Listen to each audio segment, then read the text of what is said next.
রাজ্য জুড়ে চাকরিহারা শিক্ষকদের ডিআই অফিস অভিযান ছিল। সেই অভিযানে পুলিশের লাঠিচার্জ তো খেতেই হয়েছে, তার সঙ্গে লাথিও খেতে হয়েছে কিছু কিছু জায়গায়। 26,000 শিক্ষকের চাকরি তো গেল, কিন্তু খুদে পড়ুয়াদের মনে কি প্রতিক্রিয়া হলো?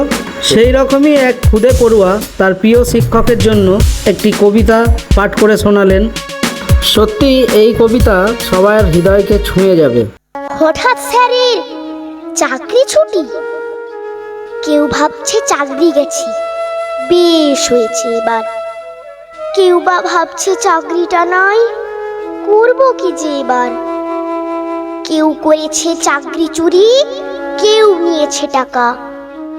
একবারও কেউ ভেবে দেখেছে শিক্ষক নেই স্কুলে, তাই স্কুলগুলো সব ফাঁকা?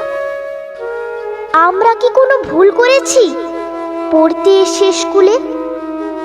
ভাববো কিভাবে আজকে স্কুলে আছেন যে স্যার, কালকে যাবেন চলে।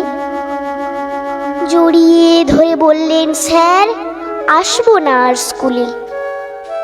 হঠাৎ স্যারের এমন কথা বুঝতে পারিনি খুলে। চারিদিকে তখন হো হো পড়েছে, চাকরি গেল সবার।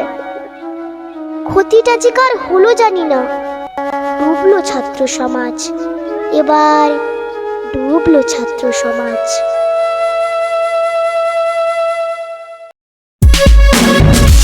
আপনারা দেখছেন বাংলা খবর ইউটিউব চ্যানেল।